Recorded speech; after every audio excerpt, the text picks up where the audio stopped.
Bonjour à tous. Alors, pour le premier exercice, écris tous les noms possibles du parallélogramme ci-contre. Donc, le nom du parallélogramme, on va suivre les lettres dans le sens du parallélogramme ou alors dans l'autre. C'est-à-dire que, par exemple, on va avoir P-A-R-C, c'est un des noms du parallélogramme. On fait la même chose, A-R-C-P, R-C-P-A, et le dernier, C-P-A-R.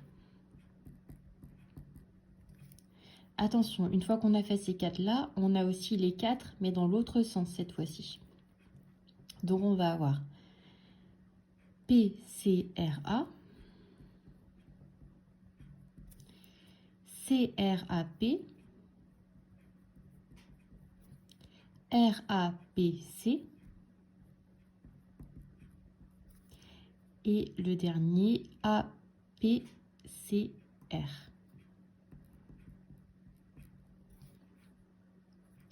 Ensuite, on vous demande de repasser certaines choses en couleur. Donc pour le premier, on vous demande de repasser en vert le côté opposé à PA. PA, c'est ce segment-là. Donc le côté opposé, ça va être celui qui est en face de lui. Donc ça va être le côté CR. On vous demande ensuite de passer en bleu un côté consécutif à PC. Donc PC, c'est ce côté-là. Un côté consécutif, ça va être un côté qui va le suivre directement. Ça va être un segment qui va être collé à celui-ci. Donc on peut colorier deux différences. Soit on colorie le segment PA, soit on colorie le segment CR. Les deux sont bien consécutifs, donc bien à la suite de PC. On vous demande ensuite de colorier en rouge l'angle opposé à PCR. Donc PCR, c'est cet angle-là. Donc l'angle opposé, ça va être celui qui n'est pas après, donc pas consécutif, donc celui qui est en face. Donc ça va être cet angle-là. Donc l'angle PAR ou RAP. Et en dernier, on vous demande de repasser en jaune un angle consécutif à PAR. Donc PAR, c'est celui-ci, celui qu'on a déjà dessiné en rouge. Donc, un angle consécutif, ça va être un angle qui va être juste avant ou juste après. Donc, c'est-à-dire l'angle juste après, ça va être celui-là.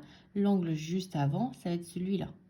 Donc, ce qu'on va pouvoir faire, c'est colorier soit celui-ci, soit celui-là. Donc, à chaque fois, vous choisissez celui que vous préférez. On vous demande ensuite, que peux-tu dire de PR et CA? Donc, PR, c'est ce segment-là, et CA, c'est ce segment-là.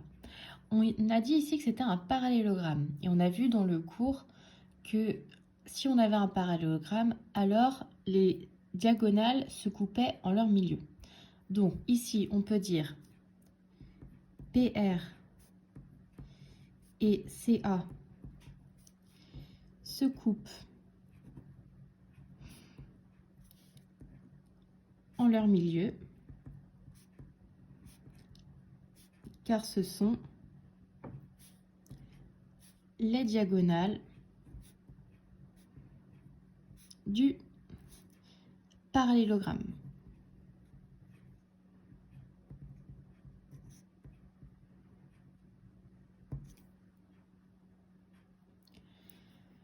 Et donc, avec la dernière question, on vous demande d'utiliser le rapporteur. Je vais vous mettre en pièce jointe une vidéo sur l'utilisation du rapporteur, parce que certains ont déjà oublié. Donc, on vous demande l'angle CPA.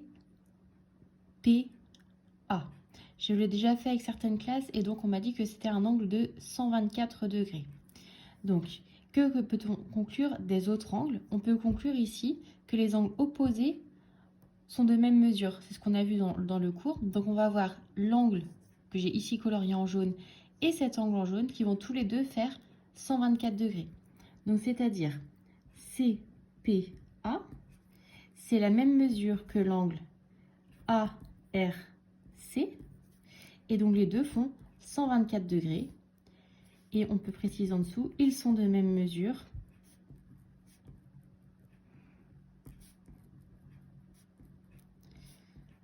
Car ce sont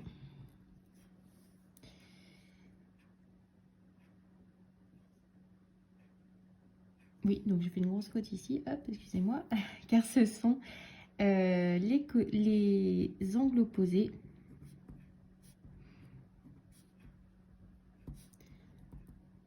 d'un...